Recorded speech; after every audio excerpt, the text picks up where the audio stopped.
Hello and welcome everyone again into another video. Today's video we have a similar theme to the theme I posted yesterday, which is Talonflame, Barel, and Drapion. And today's video we have some battles from Hot Pocket, one of the best 5 players in the world. Easily you can say that. You've probably seen him in every regional so far and in the leaderboard, and he is started streaming. So I'll be leaving his stream in the description below. Feel free to go and give him a follow. He is running a non-shadow Drapion. So for those people who always ask me, I said, I don't have a shadow Drapion. Can I use non-shadow? I've always said, no, you can't. Poket said, non-shadow Drapion is actually better in the Coachella meta. So is that right or wrong? We will watch this video and then we will judge. Poket is a massive Malamar fan, so he's using it as an ABA double dark team and leading Malamar, as Malamar is so neutral to so many things. But the problem with this team is that it just to struggle into Wigglytuff. So just, you know, you can do the Talonflame instead, like the previous video. Let's watch and judge from there, to be honest, because I'm interested to see. So here opponent swapped a bit late, but remember that we have a hard Feraligatr answer, which is Barel. Barel is not the best answer as well, because this matchup can be so scuffed if they shielded, and it seems that the opponent is actually trying to shield. Barel is so frail that it dies to 2 resisted moves. So we're gonna see like a massive undercharge from Mr. Pocket. Now the thing is, if we shield, I think we get to the move at the same time. No, opponent was trying to catch and Pocket was there. So he ended up swapping, and now we are in a much better situation. Because I do believe that we do live the Rage Fist, but I don't know about close combat. So close combat does one shot, and now this is actually a good play. Like look at that. The counter didn't do that much damage.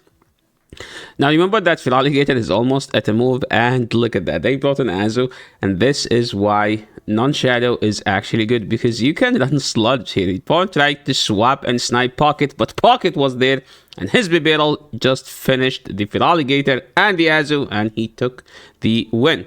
Okay, next game we have Malamar into Sandslash. So Malamar wins the 0 and the 1. Sandslash wins the 2 because after we throw 2 superpowers, we just so debuffed. The opponent swapped to Azu trying to catch, but Pocket was there, and he's like, I have sludge for you, my friend. So let's see, how much does sludge do? Not a lot, but the question is, can we even farm down? I'm actually... I think we can just CMP, no? Okay, I think we threw like just 1 turn before because he doesn't want to CMP. And by the way, Crunch doesn't KO it, so this is a good choice by Pocket. Usually, if you are Shadow Drapion into Azu, you have to shield that move, and you can see that he didn't shield, and he ended up getting a Crunch as well to throw on the Sandslash. So that was actually a situation where non-Shadow Drapion is legit better. So now what do? I think we just go Barel because we walled the energy there. Do we shield? No. Why would we, right? We're just gonna do 1. I think we have to start shielding because we don't want to get out health by the opponent, and we did 3 then throw. I think if we did 1 more, we're just gonna risk the game, so that was actually a good call. And Barel does win CMP, so the opponent kind of miscounted there, and Pocket didn't. And we see that they do have a Drifloon, and this is where Barel is just going to use those fangs to bite the opponent and take the victory. So honestly, Shadow Drapion took like a Pokemon and a half, and then sorry, Shadow Barel took a Pokemon and a half, and non-Shadow Drapion took a Pokemon and a half, and literally Malamar did not do anything in that game. Okay, now moving into the next game, we have Malamar into Dunsparce. This is a good matchup for Malamar because we have a superpower, and if you keep throwing the side waves, you will eventually put them in the superpower range. I do believe that right before they get to the move, they are in superpower range. We see that Pocket now, once he's at 2, he's just gonna throw 1 and then do 2 and then throw. No, sorry, that was a CMP because okay, I miscounted. I guess he didn't. That's why he's so good at this game. So opponent swapped in, he brought in a Frostlass, and we just swapped out. And to be fair, Shadow Drapion, non-Shadow Drapion is also better in the Shadow Frostlass matchup somehow, because you still live an Avalanche, and we're just gonna go straight Hybrid Fang. The question is, do we shield here or no? I don't think we shield, right? because we're just gonna throw this. Okay, I don't mind this play because actually we can get to a charge move into the Shadow Frostlass. Unless they decide to shield, then now we can just no shield and Poison Sting all the way down. And I do believe that this should be the game because once we are in the crunch, they will be in like Psy Wave range. Oh my, that did so much damage. Okay, who needs the Shadow? Hey, non-Shadow Drape seems to be GOAT there, to be honest. So, Malamar into Quagsire. This is not a bad matchup for both, but Malamar has the upper hand. Think of Malamar as that the Pokemon that wins all the neutral matchups. That's because Psywave's just insanely OP of a fast move. We're just gonna go straight foul play, and this foul play is going to take them out unless they decide to invest a shield, and we see a massive catch by Mr. Pocket. Usually Quagsire teams, they have a flyers. Wait, what? Or, sorry, they have 200 answers to the Feraligatr because Quag get destroyed by Gator. But, honestly, Barel isn't the worst into Charjabus because of one reason, that we have Rollout, which is a super effective fast move against the bugs. So, that did not KO, but they are forced to throw because otherwise Barel will win that. This is actually a good play. We see that Pocket was trying to snipe, but the opponent was there, and they have a Mud Bomb. This is bad, okay? But we have energy, and we have a shield. Oh my, can we even win this? There is no way, right? There is no way we win this. Okay. Pocket is still cooking. He throws superpower, and he's throwing a second superpower, trying to get the opponent to throw their energy. Opponent does need to throw their energy, to be honest. Otherwise, we're kinda screwed. So it seems that the opponent threw their energy, and now it's going to be Drapion up a shield against the ward. We have to shield the aerial aces, and the question is, does Sludge KO? We kinda hope that it does, so let's see how much it does. Not enough. The answer is not enough. We do live an aerial ace though. Okay, this matchup is so close. We do live an aerial ace, and Charge a Bug is 1 HP, so they lose the game. And that was a great showcase of the non-Shadow Drapion. Next game.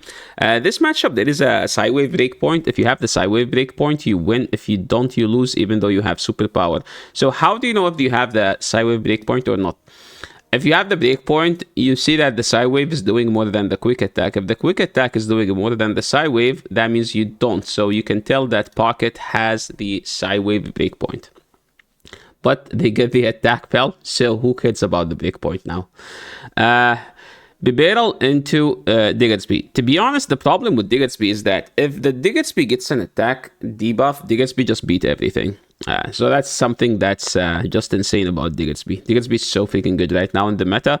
Opponent caught the Surf on Azu, so we're kind of in a difficult situation, but we do live a play rough, and we should be able to see CMP on the next one, unless Pocket has a different play in his head, and he's like, no, let me just swap out and go to my Drapion. So the problem here is that we just don't have Aqua Tail, but we get the crunch debuff. So is it worth the shield? Yes, it is. Hopefully he doesn't get debuffed. He did not get debuffed. Yo, that was a calculated shield, okay? We accounted for the not getting debuffed, and this crunch is supposed to take them out. And that was actually a great play. So now what do? We need to get to this crunch.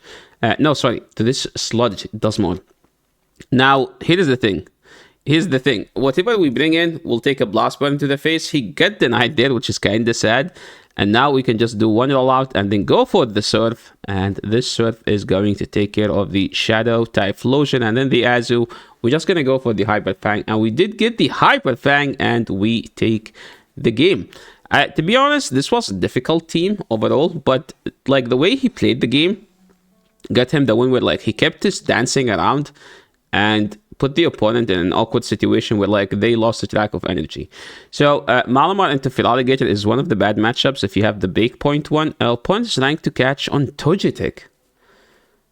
And we went to the Shadow Drapion. So this Togetic will not have a good time today. I do think that Togetic lives this because it's a very tanky Pokemon. It's a tanky Pokemon, considered one of the tankiest one. Not one of the tankiest, one of the tanky ones, sorry.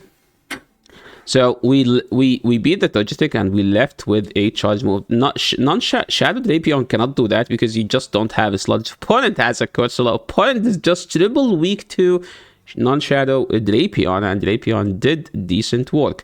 And now they just have a Kursula. To be honest, Kursula somehow beat Barel in the 0 because 2 Power Gems KO, 2 Surfs do not KO the Kursula. That's how beastly Kursula is. So now we have to play this out, and I don't think they can catch, right? Let me see. Okay, they have another Pokemon, and they did get the catch, so we are kind of in a difficult situation. But that was a good play by the opponent. We need to go for 2 Surfs, and Pocket is now tilted, and he's going to go for the Hyper Fang because he's tilted. Well, they're more likely to shield, right? So no, never mind. He's actually cooking. That was a great play. What the heck? straight bait, straight PM, guys. Okay, that PM deserve a follow. Go check his Twitch stream and like the video, subscribe to the channel if you haven't as well. Okay, next game. This is a very good lead. This is one of the best leads actually that Malamar can get. You can just do one above the foul play and then throw Pocket right to CMP, I think. Wait, what? Oh, that wasn't a CMP. He was going for the... I think he was trying to throw one before the close combat, which is actually the best play. I sometimes usually try to throw one above the... on like 11... Sorry, on 13 turns. They have a Dugong. We have a Barel for that, and Barel does destroy Dugong. Destroy is a big word to use when we're using Barel, but to be honest, Barel has been clutching some games. Like look at this. Like, this is a good situation to be a Barel, right? This is not a good situation to be Dugong, because, like, what can they do here? Drill Run, it's non-stab, and it doesn't KO. But Pocket's like, okay, let me just shield. And that was a great shield, because otherwise there is no way we can beat the Bastidon. If he did no shield that, he would have lost the game. And now I'm just going to go Drapion. We don't have Aqua Tail, but we can rely on hoping on a crunch debuff. We didn't get the crunch debuff. Upon throw and bad timing, and I think they will regret that because now we can easily get more crunches. So crunch number 2. Can we get a debuff? Let's see. We don't get a debuff. Can we get a debuff so we can Poison Instinct down? Let's see. We don't get a debuff. Point was trying to catch, and I think we have to farm all the way down. And we did farm all the way down. Barel taking out an entire team. Well played to the Barel. Opponent is playing Shadow Drapion. So usually when you lead Malamar into Drapion, you just don't shield and double superpower and then swap out. I've seen people actually baiting because Drapions always shield from Malamar because it's a very rare situation where they actually shield. Did we shield this? Pocket said no, we don't shield this, and now we're just gonna go Barel and farm them down. If they get to a charge move, that might be an awkward situation where maybe we could have shielded, but hey, the energy on Barel is always good, especially against the Drapion team. Drapion teams do not have a Barel answer because Drapion is their Barel answer. They brought in a Diggersby, so we're just gonna go straight Surfs here. I mean, you could say that Diggersby is an answer to everything, and Surf does legit 50%, so we need to land another one. So we're just gonna no shield, and this is a difficult situation to be in, to be honest. And now you can see that they caught. We have to throw another one. Like, if we swap, we literally lose because we just get outpaced. So we can switch now. We have to no shield the first and shield the second and over farm because we oh, I thought this is CMP. Don't they have enough? And now they bring in the Diggersby. The crunch doesn't do enough damage, so that's all I know. So this is going to be a fire punch, but the question is, I think we just get outpaced. Unless we catch, oh my, dude, he's too good. He is too good. I'm like, unless we catch, and like, bam, the catch incoming. That was a very well played. That was an extremely well played game. Well played to Mr. Pocket. Hey guys, give him a follow. And next game, I feel like I know that trainer. Another Annihilate lead. So people are leading Annihilate because it's just win the 2 against so many things. So if opponent swaps in a Feraligatr, you superpower immediately and then you swap out. Why do you superpower immediately? Because you will be 1 turn ahead, so it will be good timing, and it's a move that does so much damage, and you put them in farm down range as you just witnessed here. What's the play now? We're just gonna throw the Surfs, and 2 Surfs are supposed to KO the Annihilate because Barel is Bibarel is an attack-weighted Pokemon. Now we have to go Drapion for one simple reason, is that because we want to use the Drapion. We're not gonna like put the Drapion there and get close combat. No, like let's just go Drapion and soak all the energy and then just sidewave everything down. They threw a close combat. Now we can actually swap out and shield. If we shield, we will be on energy ahead because we will take this out. And now all we need to do is just sidewaving the Annihilape all the way down. Annihilape is a very good Pokemon in the current meta. And Malamar is one of the greatest answers to the Annihilape because we outpace and we do super effective while we're taking neutral. Next game. Licky Licky. This is one of the matchups where Malamar does win. Malamar beats all the normal type. Think of it that way because the Psy Wave will put the normal type in superpower range. And this is... Wait, what? Opponent swapped into an Azu and Mr. Pocket went to be Barel because I think he think that opponent is trying to bait out the Drapion. So is that correct? We will see. We will see. So Hyper Fang coming in here doesn't KO. I mean, nothing KOs the Barel. I think this is the best farm down range for the Drapion, and because we're non-shadow, we're gonna leave with so much energy. They brought in the Licky Licky, and we're just gonna go crunches. I do think that we do need 2 crunches. And we did not get the debuff, sadly. They have an EQ, but the question is, do they bait? Oh my, what a bait call. That was a great bait call. Now the opponents, they have too much energy. They are kind of forced to shield, and if they don't shield, they're just going to lose the game because we are just going to outnumber them, to be honest. I think we can do 1, then swap. Yeah, easy shield, 1, then throw. They don't think we have a sludge, so this sludge is going to do so much damage. And now we can just go straight superpowered because superpower is going to do enough damage. And that was a great game. That was one of the greatest games today. And that was such a great way to end the video with. So yeah, thank you so much everyone for watching. And thank you so much, Mr. Pocket, for sending us these battles. Extremely high skill gameplay. And more importantly, how do you guys think about the Drapion? Did you guys enjoy the showcase of the non-shadow Drapion, or do you still prefer the shadow? I still think that the shadow just hit harder, and it's always good. But we've seen a couple cases where you don't need to shield the Drapion. So I feel like it's just about time until people started using non-shadow because it's tankier. It can take moves. You don't have to shield it. You can call baits. When you use shadow, you always kind of have to shield because if you don't shield the nuke, you're just gonna lose the game. So yeah, thanks so much for watching. Please let me know your opinion in the comment section below. I'll try my best to answer all of them and reply to all of them. Thanks so much for watching. And I will catch you all in the next video. In the meantime, enjoy the rest of your day, night, or whatever you're having. Peace.